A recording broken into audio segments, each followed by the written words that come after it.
Hello everybody, welcome along to the stream, and today we're going to start a brand new game. We're going to do our first two-player game. So I've had a bit of a think and I've got some ideas. I want to do a bit of a collectathon. So I want to have lots of things that you can collect on the screen, and then I want the two players to have like a mad dash to try and collect the most. We'll have like 2 scores, and then at the end we'll sort of look which score's biggest, and then we'll do a win. So today what I've got planned is that we're going to set up the collectibles. But we're not going to place them ourselves. What we're going to do is we're going to get the computer to place them for us, and that means we can do it randomly. And so each time we run the game, it'll look a little bit different. That's my plan. Let's give it a go. So I've got Scratch. Obviously, if you want to follow along, guys, you can load up Scratch online. You can go onto the online Scratch and start creating there, or you can get the downloadable version of Scratch like I've got, Scratch Desktop. That will work too.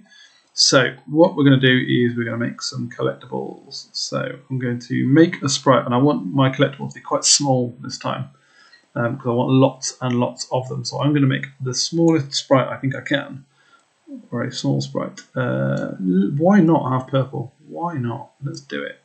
Now that's too big. I want it to be like 1/10 of the size, so I put 10%. It's now tiny. It's absolutely tiny. 20? No, I'm gonna go with 10. Right, it is tiny, but it's tiny on purpose. There's a reason for its tininess, so it's okay, because we're gonna have absolutely loads of these.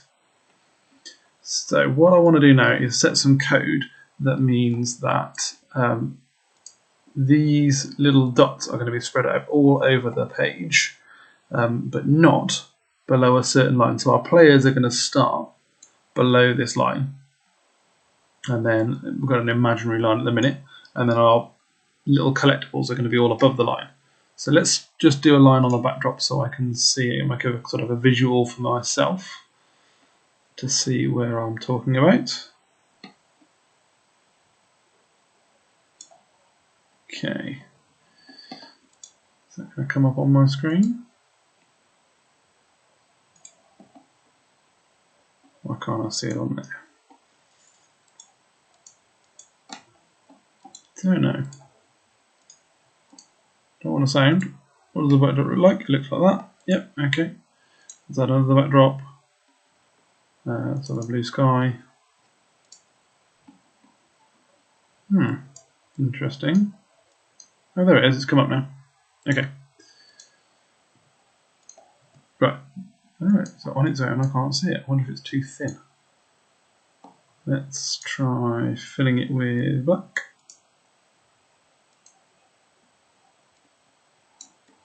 Okay, it only appears when I put a second line in. That's fine. Okay, so I've got my 2 halves and my 2 players. That's fine. So this line here is the bottom line, and I don't want any of my collectibles to be below this line. Now, if I go onto sprite here, right, what I can do is I can find out by moving the sprite to here, I can actually see. So that I don't want anybody lower than that. So minus 120y, that's going to be important for me. So minus 120y, because when the game starts,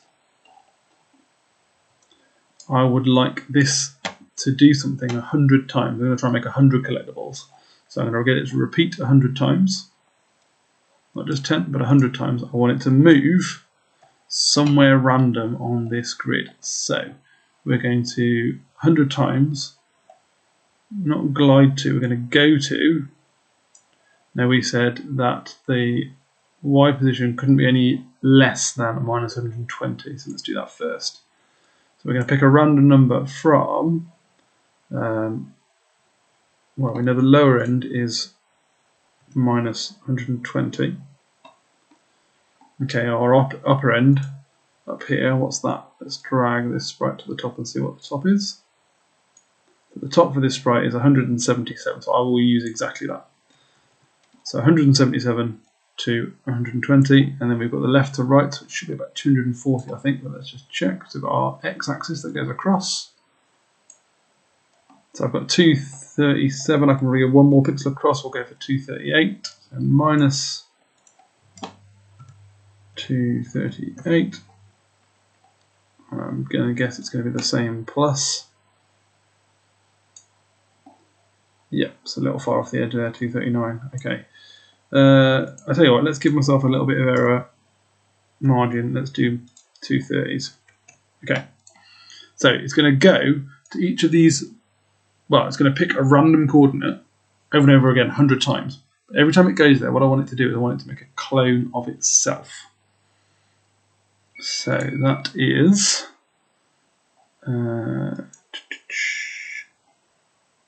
where is that? Where's making a clone? Is it in looks or is it in here? It's in here. Create a clone of myself, like so.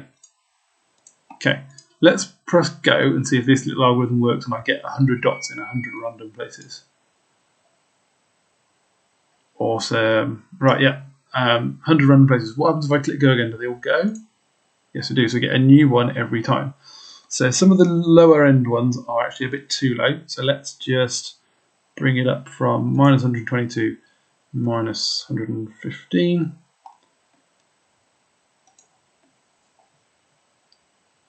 Right, okay. So I've made some collectibles. I could do more than 100 really. I could do 200. Let's try it. Let's test it out. See what happens if I have twice as many dots. Does it still work as well?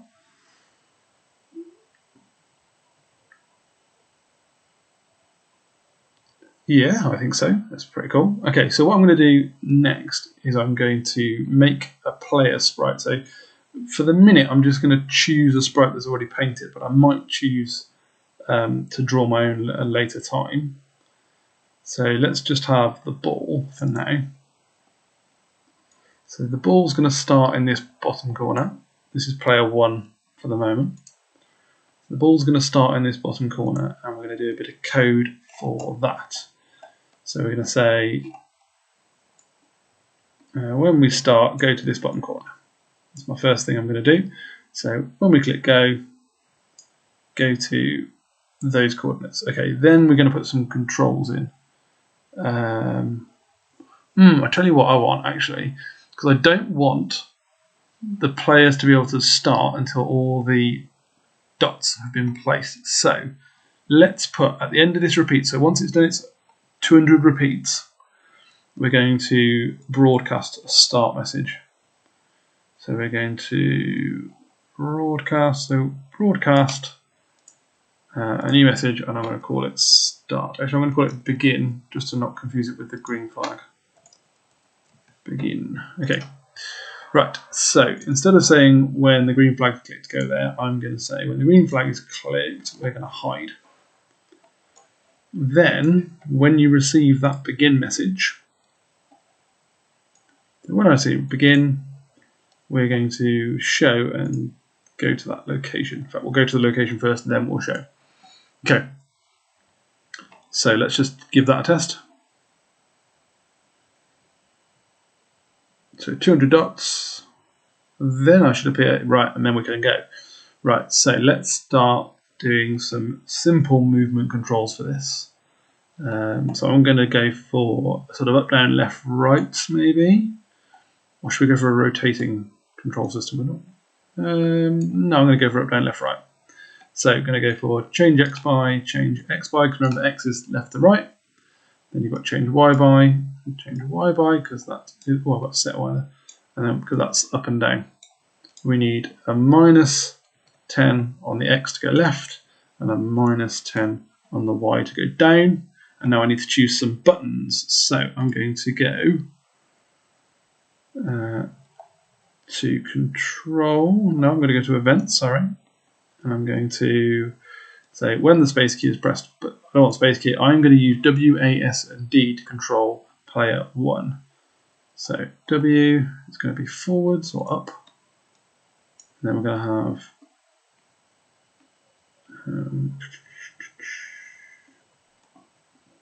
so S is going to be down.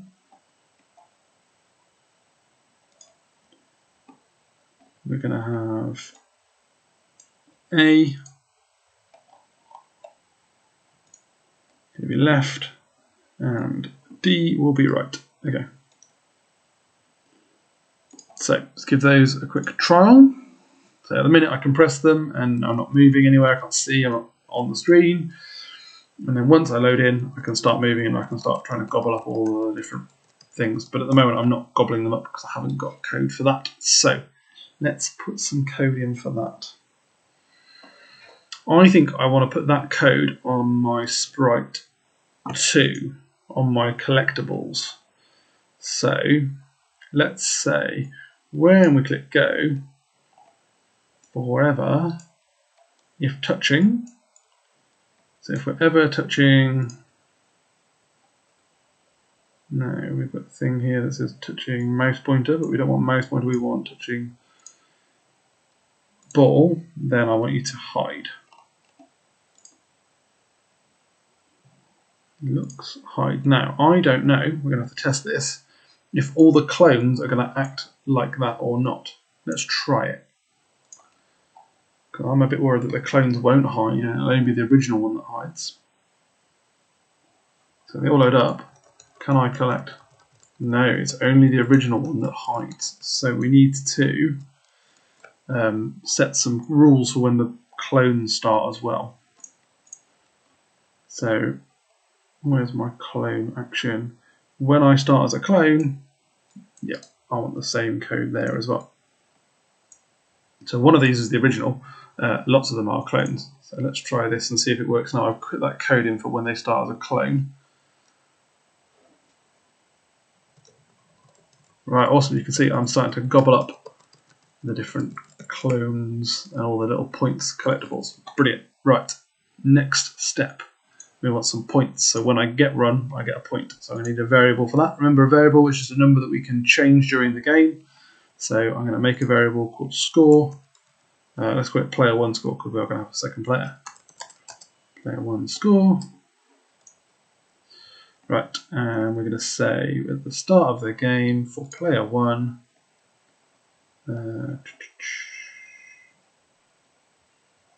actually let's change the name of this to player 1, that might help me out a bit later on. So at the start of the game, set my score, player 1 score to 0, and let's put the score down in this little area here so you can see it. And then when we collect one of the clones, or when we collect the original one, we can gain a point. Do you know what, guys? I think I can make my code a little bit better. I don't have this bit of code, and we hide the original one. So if the original sprite gets hidden at the end, and then we start the game, we can just have that bit of code that codes for just the clones, because we'll have got rid of the original one, we've just got the clones. That's going to stop us from duplicating so much of our code and having copies of the same stuff. So now we've got that, I'll only need to change the variable by 1 when we collect one. Okay, let's give this a go. So look, it loads, here they come, 200 little collectibles. Here I come at the bottom corner, and I'm not getting any points. That's because I haven't changed the variable name, which is still my variable. Let's try again. Okay, here we go. Oh, they're still hidden. Yes, I need to make sure I show the original sprite again, don't I? Yep. Start the game, show the sprite. Okay, try again. Here we go. Here are all my dots. In they come.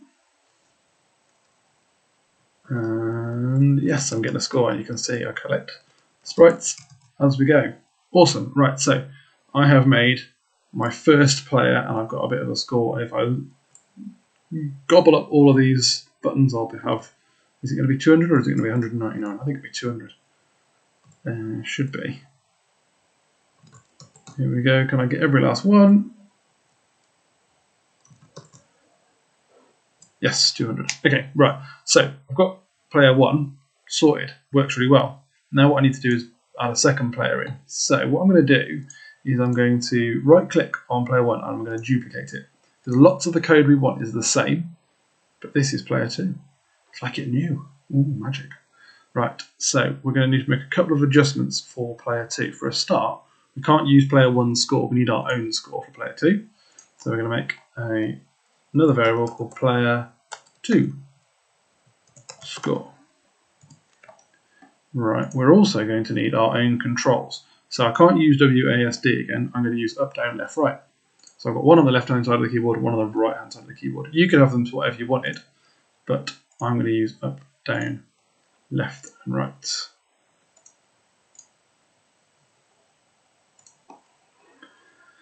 Right, we don't want it to start in the bottom left hand corner, we want it to start in the bottom right hand corner, so we need to change that bit of code. So you, instead of going to there, go to there. Nice. I want the score to be in this corner. Okay, I think, I need to change that bit down now to player 2 score to 0. I think that's pretty good, but I know I need to change some code in this sprite as well, because at the moment we've got this bit of code, so forever if touching player 1 then hide, and change score by 1. I need to put 1 for player 2 as well, don't I? So I'm going to duplicate the if block here. So I've got the if touching player 1 hide again, but I'm going to change it all to player 2. So I think that should, fingers crossed, now work. Let's give it a go. So here are my dots coming on. Now I'm going to have to play both parts here just to test it, but I can move. Oh no, I've actually moved player 1 to the wrong side. I've mixed my sprites up somehow. So I'm going to have to, yeah, sure, player 1. Alright, you go over there. There we go. You go over there. I've muddled my sprites all around. Now what would be useful if I had different colours, wouldn't it? Because I need to be able to tell the difference. So let's change the costume to a blue one. You can have whatever you wanted, but there you go. I just need to see the difference. So I'm going to have to make sure that I get this bit right, because I've muddled up my players. Okay, so let's make sure they go to the right places. Get the coordinates right, very important. Okay, let's try again. This time, hopefully, we're going to get a working game where I get the right control. So, player 1, yep, that's player 1 working okay. Player 2, brilliant. Okay, so let's collect all of these. Let's go through, make sure that they can collect, make sure what happens when they collide, I wonder. This is still working alright. Can player 2 still collect things up? Yep, okay, that's working alright. So you can go around and try and gobble up all the different bits. It's quite hard playing 2 players at the same time. Okay, now obviously this would be a lot easier if you had a second person playing with you. I haven't got one at the minute. But I would love to see you guys, if you guys are making this and playing with somebody else in your house, I would love to see pictures or videos of you guys doing it. So if you could put those onto the VLE and submit them, that would be awesome, just to see people having a bit of fun with these games. Okay, and okay, finished. Right, so obviously we can see with our eyes that player 2 scored 119, player 1 scored 81, but I think we can do even better than that. We can probably make it so that the computer tells us who's won. So let's do that. So I'm going to go to the balls. Now I'm going to go to the collectibles, and I'm going to do my code here. So I'm going to say, when the game starts, forever if, we're going to check something. So I want to check if all of the things have been collected. Now we know there are 200 in total. So we're going to say forever if the 2 scores equal 200. So if player 1 score plus player 2 score, so I need a plus, don't I? Player 1 score plus a player 2 score. If they equal 200, that means that everything's been collected.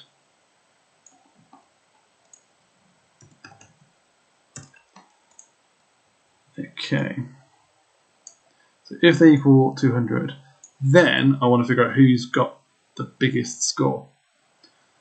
So we're going to have another if question here. So if they equal 200, if need the more than or less than. So I'll use an if then else because that'd be a really efficient way of doing this. So what we'll do is we'll check if player 1's score is bigger than player 2, and if it's not, we could have a draw though, couldn't we? Yeah, I better not do that in case we have a draw. So if player 1 score, so I'm going to need player 1 score, and I'm going to need, let me move all my code up for a minute. Okay, if player 1 score and player 2 score, so we want to see if player 1 score is larger than player 2 score. So if that's the case, then we'll have player 1 say they win. Yeah, let's have a broadcast. Let's have a broadcast. So, broadcast, new message, P1 winner. Okay, and then we'll have another block that does it the other way around. So if the player 2 score is bigger than the player 1 score, we will have a broadcast that says P2 winner. Okay. If they're the same, so if they are equal, so I need another block here, not the more than or less than block, I need the equal block. So if they are equal, then we're going to have another broadcast that says draw. Okay, so now I need to make those broadcasts connect up with my players. So when they receive them, they do something. So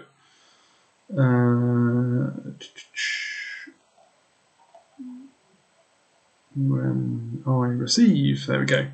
When I receive player 1 winner, because this is player 1, I would like them to say, which is in looks, winner. Right, I'm going to clone that bit of code across, and then I'm going to adapt it. So on player 2, we want it to say, here it is, when you receive player 2 winner, then you're the winner. And then we've got a draw as well, haven't we? So I'm going to duplicate that bit of code. And we're going to go for the draw. I'm going to say it's a draw. Oh, it's a draw. Okay. And I want exactly the same code on player 1. Okay, let's give those a bit of a go. So here come all my collectibles. Right, so I'm going to get player 1 to win first. So I need to collect all of them, but I need to make sure that player 1 gets at least over 100. So that'll be over half. Okay, player 2 can now come and get some as well. Just try and give it a realistic looking score.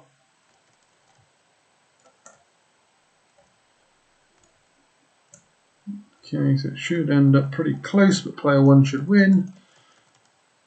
And there you go, winner. Okay, let's test it the other way around. Let's make sure that player 2 can win as well. So let's set up another game. Let's do player 2. Okay, so again, I'm going to need to get over 100 for player 2. Make sure he wins. Okay, and then let's gobble up all the rest with player 1. Now, obviously, you could set this to whatever number you wanted to. You could have it repeat 300 times, 400 times, 500 times. You just have to change the bit that looks out for the scores to reflect that. Okay, awesome. Now, we've got to test a draw. See if a draw works. So I need to collect exactly 100, which could be a bit of a challenge. So I might have to concentrate a bit here while I get to exactly 100. But it could happen in a real game. So let's We're about halfway there. Right, now we're going to start being a bit more careful as we get closer to the halfway score.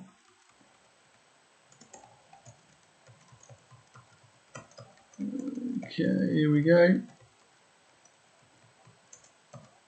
Okay, so player 2's got 100, so if I gobble up all the rest with player 1, he should get 100 too. Gobble, gobble, gobble. Here we go.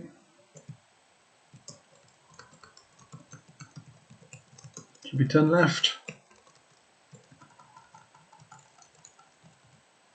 It's a draw. Awesome.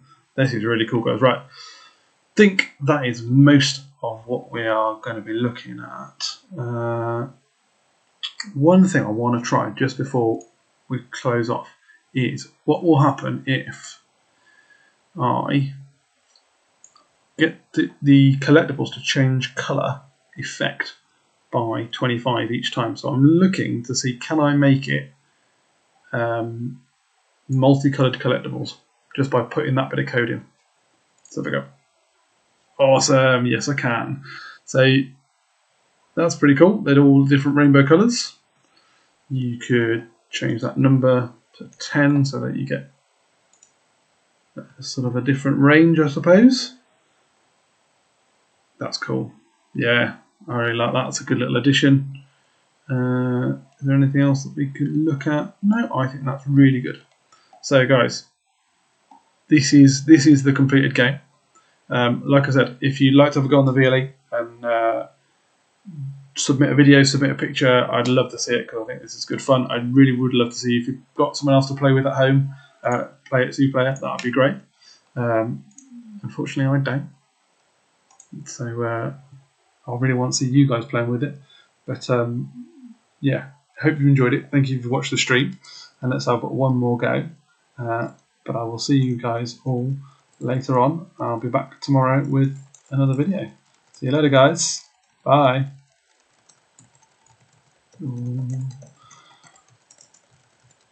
My left hand or my right hand's going to win. Oh, I've gone the wrong way.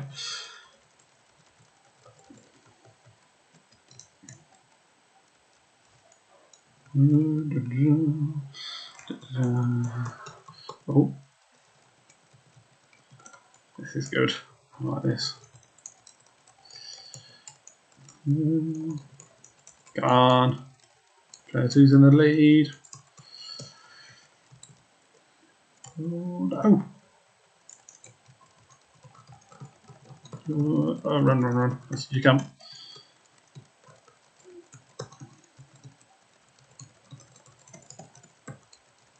That's going to win. Who's going to win? What? Oh, player 1 won. It's close. See you later, guys. Bye.